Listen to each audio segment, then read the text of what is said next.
Sa Iloilo, may kasabihang, the past is always present. Paano kasi buhay na buhay ang kasaysayan? Tila bang ibinabalik ka sa nakaraan. Dito sa Haro, Iloilo, makikita ang pinakamatandang ancestral house na itinayo noong 1803, mahigit 200 nang nakalipas, na ito'y pribadong pagmamayari ng mga Lopez at Habillana clan. Ito ang Casa Marikit, na itinayo ni Julio Habillana, lolo ni Maria Salvacion Marikit Habillana. Tara, pasukin natin.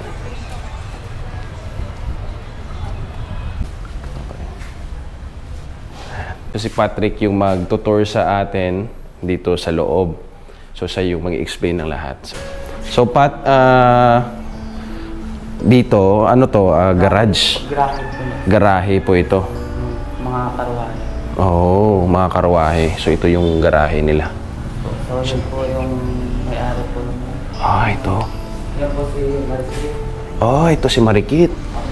Si Ma'am. Po si Fernando Lopez. Ito si Fernando Lopez. Yung Vice President. Yung Vice President dati ng Pilipinas. Di ba naging ano din to siya? Naging CEO ba ng ABCBN? Kapatid niyo po Yung kapatid niya pala. So, sa panahon to ni Elpidio Quirino, di ba? Tsaka ni Marcos. So, naging Vice President. Ayan. So, Asawa niya si Marikit. So, Marikit lang po. Nickname niya lang po yun. nickname yung Marikit. Yung totoo pangalan niya po is Maria Salvacion Habillana po. So, Maria Salvacion Habillana. So, ito yung pangalan niya, yung buong pangalan niya. So, pero Marikit yung nickname niya. So, kuya, anong ibig sabihin ng Marikit? Anong ibig sabihin ng Marikit sa Ilonggo, no? Marikit ay salitang Tagalog na ang ibig sabihin ay maganda. Wow. Okay. Saka ta. Akit tayo. Ayan. So, ito yung hagdan. Yung pinaka-entrance ng bahay nila. Wow. Napakaganda. Wow. Ayan. So, yung detail ng ano. Wow. Sige ma'am, dito tayo magsadaan. Mas malapit po dito ma'am. Wow. So, ito. Yung isa sa mga parte ng bahay. So, anong parte ng bahay to, Pat? Wala po siya. So, dito po nakalagay na yung dalawang mesa niya. Yung mesa-mesa nila. Yung vice po siya. So, dito yung, kumbaga, yung mini office niya nung naging Vice President. Nilagay. Dito nilagay. Okay, dito din-display. Okay, wala na. So, ito yun. Wow. Sa National Museum na. Wow. Ayun, oh. So, napakaganda yung painting. Pwede mahawakan? Wow. Grabe. Parang bumabalik tayo sa kasaysayan, ano? Pag hinahawakan mo, oh, mafe-feel mo talaga yung feeling nila, yung history nila, kung ano dati ay yung nangyayari, no? Pag hinahawakan mo, ang ganda. So, ito po si Marikit. Si pangalan ni ma'am, complete? Maria Salvacion Habillana. So, Marikit yung nickname niya. Wow, ang ganda. Ang ganda ni Ma'am Marikit, no? Ito po si Fernando Lopez, yung Vice President natin dati. Sa panahon ni Elpidio Quirino at ni Marcos Sr. Wow. Ito, ito yung ano nila, oh. Wow. Ito yung panahon nung naging leader siya ng bansa. Right? So, saan tayo? Saan na tayo? So, ito yung mga painting nila, oh. Wow, ito. Tapos ito yung panahon na nag-ano siya, oh. Ito, Vice President na siya siguro nito. Oh, wow. Right? Saan na tayo? So, ito po, grandfather's clock po yun. Ito yung grandfather's clock nila. Wow. Sobrang tanda na to. So, ilang taon na nga to? 1901 pa to. Wow. Grabe. Grabe, ang ganda, oh. Ganda.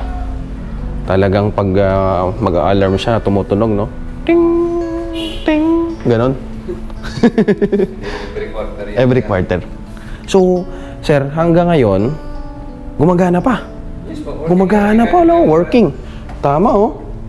Oh. So, yung oras ko is 1:50. Tama, pareho. Mas mabilis lang yan, sir. Kasi Mas mabilis lang to. Ng... malaki. Yes, oh. Kasi yung maliit po, sir, may hina yan. Oh, tama. Gumagana pa pala, oh. Grabe, hanggang ngayon. Ibang klase talaga yung sa unang panahon na ano, na mga detailed at saka mga wow. Wow. So, sir, Pat, anong ano to? Yan po ang edited lang po, sir. Edited. Si Marikit po yan sa gitna. And then sa Ito. Sa gilid po, sir, na tatlo na yan, yan po ang Emperor, Ito po, ito. Emperor, Empress, at saka Prime Minister. Oh, bumisita sila dito. Wow. Nandito po ako. Yung Emperor, Empress, no? Dito ng Japan. Wow. So, Doon niya Marikit with Generalissimo siyang kay Sheikh. No? Wow. So, nagbisita dito? Sila yun. Hirohito. Ito, si Hirohito. Hirohito to. Oh, si Hirohito ng ano, prema ng Japan, ano? Wow. So, dito na tayo. Ito po yung Ballroom. ito yung ballroom nila. Wow. Wow. Ganda. Oh. Wow. Grabe. Sobrang detailed yung ceiling. Oh. Sobrang ganda. Ballroom, yan. Ballroom. Oh, dito sila nagsasayaw. Dito sila nagsasayawan. Yung mga ligawan natin sa pagkakain. Yung Ligawan. ligawan. Yung harap. Oh, yung harana. Tama. Dito, no? Tingnan niyo, sir, sumilip Sige nga. yan sa ilalim para po makita niyo po kung sino ang naghaharana sa may gate. Dito. Dito, sir, huwag mo na. Awag dito buksan. Pag nakita po dyan, oh, Ay, tama. makikita mo po kung sino naghaharana. Nagharana. Yes, po. Bago mo buksan. After po kung gusto ng babae. Kung gusto ng babae. Dito yan. Tama, tama. Saan? Yan, dungawin dyan. Yun. After dumungaw dyan, pagkatapos ng harana, sulubungin po sa hagdan. Pagkatin dito, and then dyan po, papuntahin sa azotea. Kasi po, azotea yan, hindi teresa. Ito, azotea ang tawag dito. Paalam ko lang sir, yung azotea is garahe ang ilalim. Pag walang garahe, yan po ang biranda o terrace. Biranda Terrace. Oh, dito po sila nagsusuyuan sir, dito nagliligawan. Oh. Pero katabi po ng naghaharana yung tatay. Tatay dito.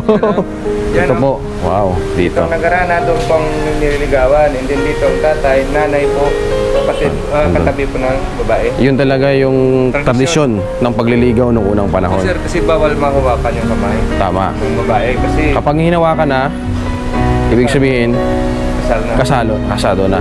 Ikakasal na. Kasal na. Ikakasal na, yes. Pero, Dito yon. dito sir ang mga babae noon. Doon yung mga babae. Siyempre yun sa mga lalaki. Siyempre sa mga lalaki. Mga lalaki doon sa labas. Kasi Oo. po, dyan po sila nagiinuman. Dito ang mga babae, iba rin Dito po pinag-uusapan. nag-uusapan. Ang pinag-uusapan po nila dito, yung mga nadaanan nila noong dalaga sila. Sa mga lalaki, iba rin po ang inaano po, yung pinupulutan po sa kanilang iniinom. Yung mga babae rin po. Marites po dito. Marites dito. Yung mga- Masaya. Dito yung masaya, pinakamasaya. No? Dito yung mga marites daw eh. So dito yung ballroom area nila. Dito din nagkukwentuhan daw yung mga babae dating panahon. Ganda. Ganda ni Mama. Ito si Mama Marikit, ano? Yan po si Marites. Ganda. Ngayon, noong pala yung Philippines. Oh, ganda ni Mama Marikit, oh. Wow. Oh, uy, merong ano, oh. Yan, ito yung ano nila. Tawagan nito, sir? Gramophone. Gramophone. Opo sir, pag So- sa labas, ang tawag ko dyan sir, gramophone. O pagdating dito sa atin sir, at saka yan pong pinapatugtog dito na nagsasayaw sila, ang tawag ko dyan is Radyo Puno. Radyo Puno. Pinsan ko yan na Rico. Galing. Rico Puno. Rico. Puro R po yan, sir. Puro R, no? Rico at saka radyo.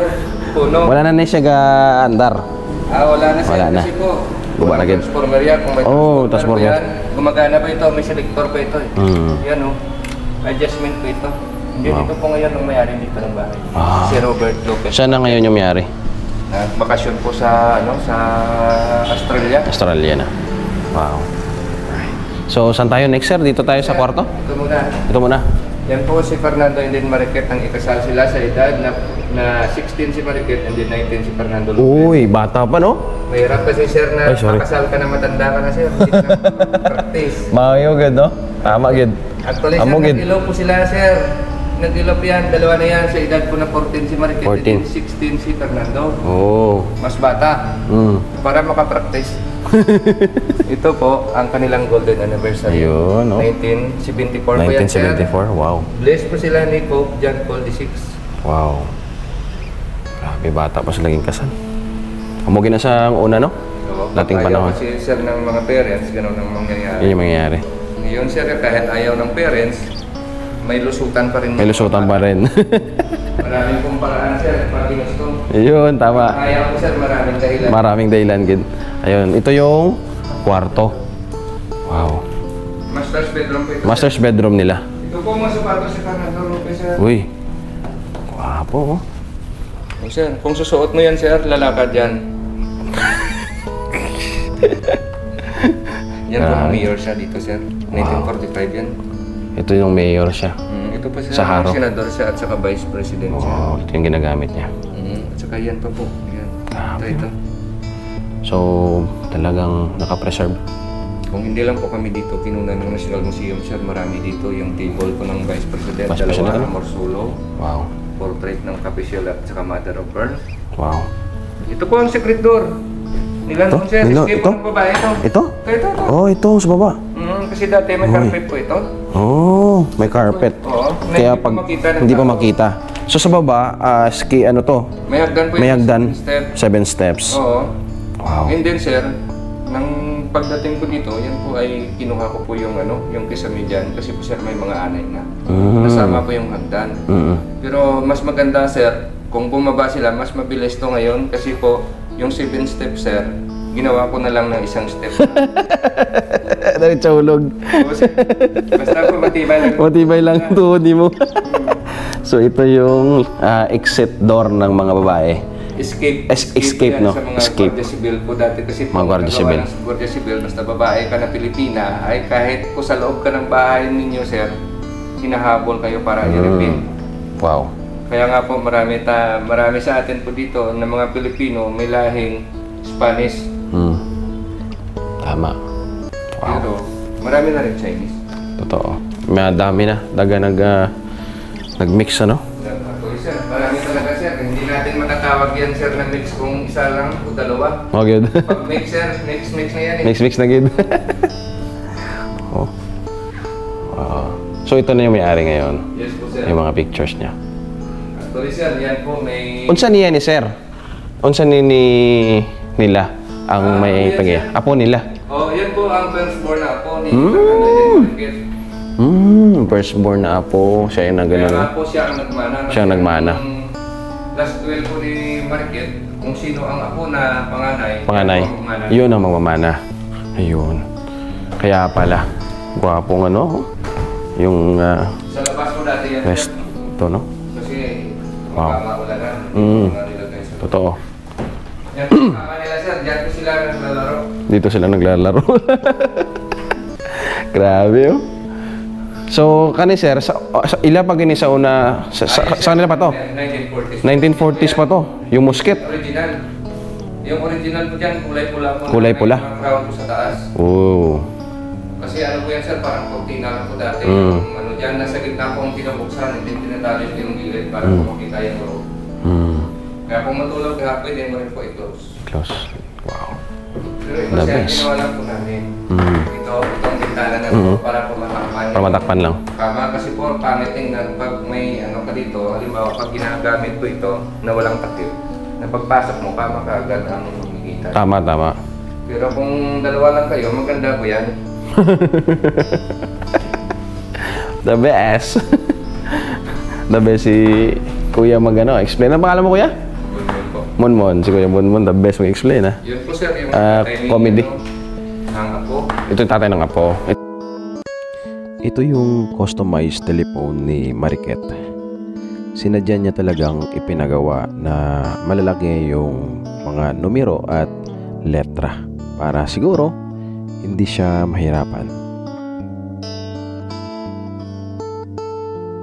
Sabi pa nga ng tagabantay, ito daw po yung ipinagawa ni Mr. Lopez na campaign material ni Ferdinand Marcos nung tumatakbo siya na presidente sa buong Pilipinas. Yung mapa na yan, kung makikita ninyo, ito yung original na mapa ng Pilipinas.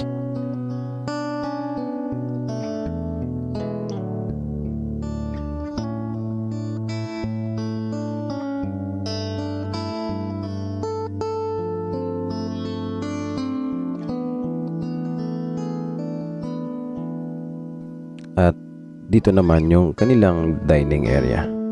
Kung mapapansin ho ninyo, napakaganda ng masterpiece ng painting na yan. Kung meron ka siguro nito dating panahon, talagang isa ka sa mayaman kapag meron ka na yan.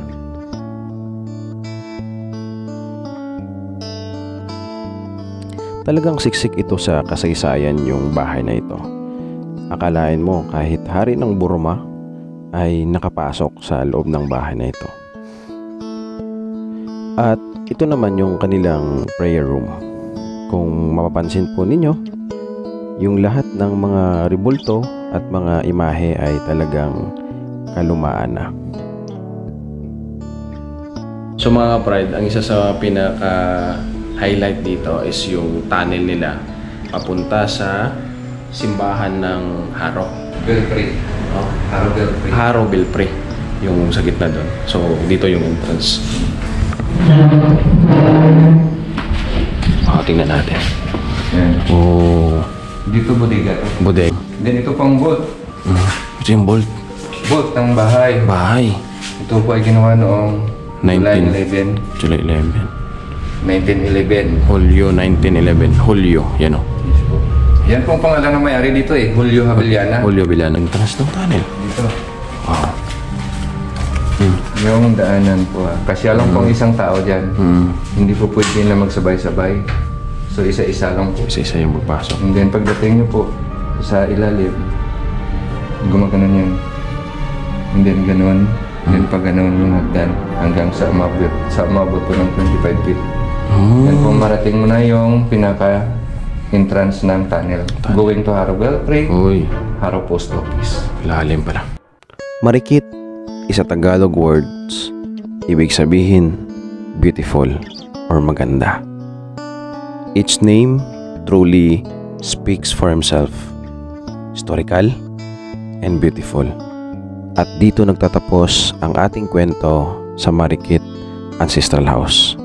Pero hindi matapos-tapos ang kaalaman na ibinahagi nito sa atin.